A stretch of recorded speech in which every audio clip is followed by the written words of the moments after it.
David will, as the editor is progressing, he'll get a cut, and he'll start writing to that cut. I get a cut of the film, and I watch it. I watch the episode straight through, and whatever music they've left in, I watch. And usually at that point, I might jot down a scene that I think, oh, this might be a moment for music, or that might be a moment. Lately, I start using something, or at least the palette of sounds that I've developed over the 5 years. I don't want to stray too far. I mean, I think about straying, but so far I feel like that's the sound of the show, and it makes everyone feel like we're watching Mad Men now. And I think that's valuable. I use 3 computers, and it helps me write, but it's more like a player piano. I play into it, and it records when I play into it, but I can move it around and manipulate it. So instead of using a pencil and paper, which I still do, sometimes I want to see it on paper, but I get to change it, and the best thing about this is I hear sampled sounds of what I'm writing, or if it's synth sounds, and those are the actual sounds that I will be using. And then I arrange the notes accordingly.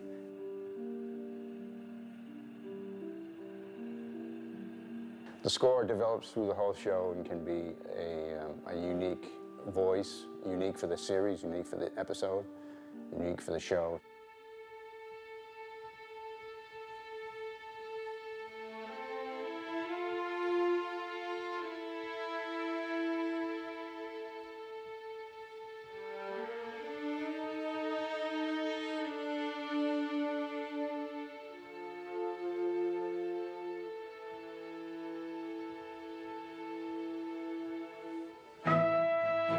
Mad Men, I get early cuts, so I get to start writing as soon as possible.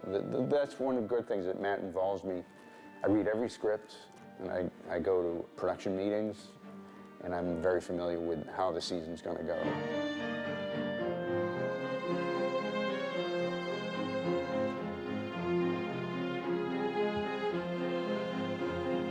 What generally we refer to spotting as a spotting session, where Matt and the post-production producer and the editor and the music editor and the sound effects editor and myself watch the episode and talk about where the music comes in, where it goes out.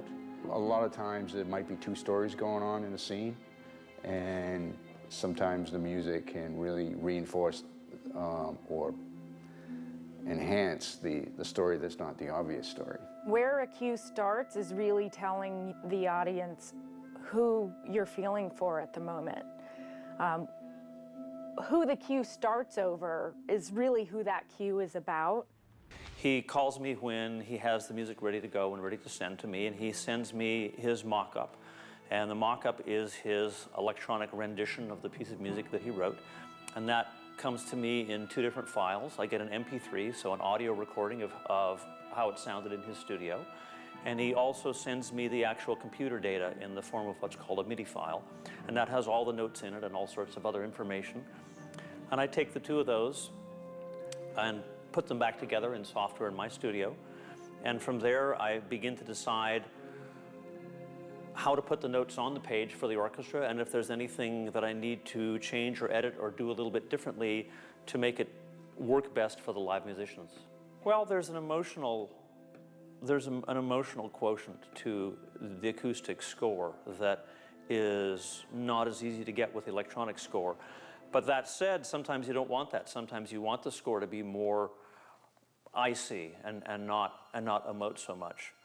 But there's really nothing like the sound of the live musicians playing. We often convince ourselves that the electronic score or the mock-up sounds very good. And the moment we go to the studio and the musicians play, even if it's just the violins playing, dee, the hair on your arm stands up, and you remember why we're there with all those great musicians. My favorite part of the job is hearing the musicians perform the music that I've been living with, that I've been writing and doing my mock-ups. What they bring to it is... They're all the time with David.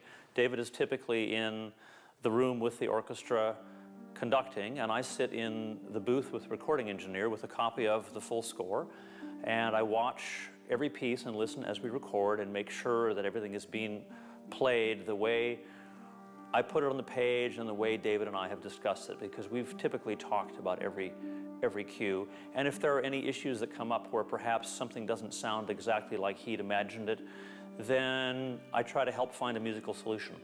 Jeff also catches my might be called mistakes or my inconsistencies. Sometimes I might do a certain melody one way, and then later I change it a little bit, and he'll catch that like, did you really mean this, that? Yeah. And so, you know, that's good. And then he sends me his orchestration, and I look it over before we finalize it, make sure that you know, that I'm okay with it. So if I've changed anything in the orchestration, I include it in the notes. I emailed David a PDF of the orchestration, and in the email there'll be notes of things that I want to make sure that he looks at. Although you go through with everything with a fine-tooth comb, everything anyway, and you don't miss anything. But if I just want to call your attention to particular things, I'll put notes in the email.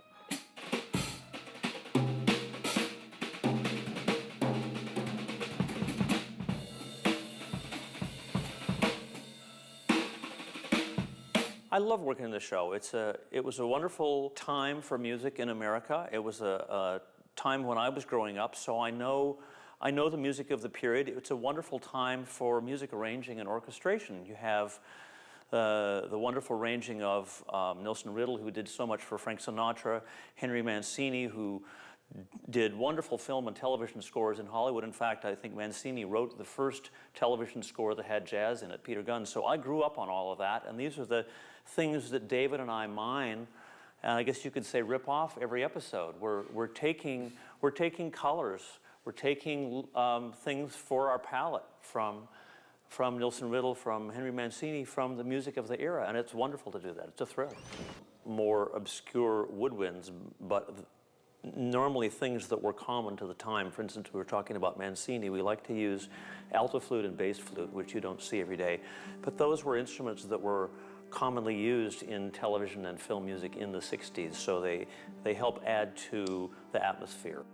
Especially with a show like Mad Men, there's a certain tone to the music that, you know, you have to be conscious of, because it takes place in the 60s. So if I recorded the music with more of a modern aesthetic, it wouldn't be appropriate for the show. So I'm trying to record it, you know, with the same techniques that they used back then, same microphones, you know, and same kind of process. There's really two aspects of music to the show. There's the underscore portion, which is, you know, you take a pretty normal approach to recording orchestral music, but the challenging part is the other side of it. he sees what it's supposed to be, the score that Jeff prepares, and he'll comment on that we need another take for the clarinet or the flute or the, you know, often I'm concerned about whether the low strings are too powerful for the high strings, for the violins, or we have too much bass, too much cello, maybe we should lessen. And both the orchestrator and Jim will comment on whether we need less or more, or it sounds fine in the room.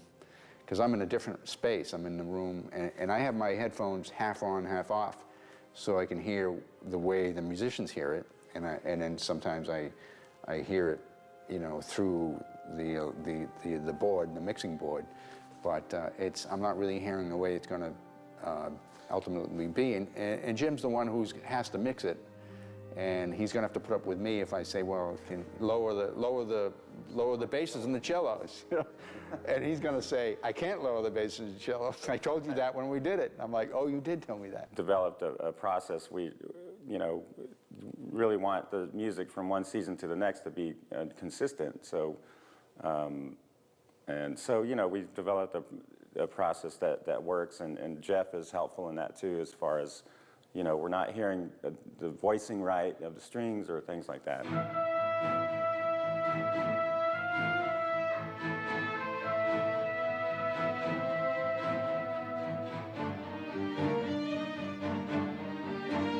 There are very few shows on television today that have a primarily acoustic sounding score like Mad Men's.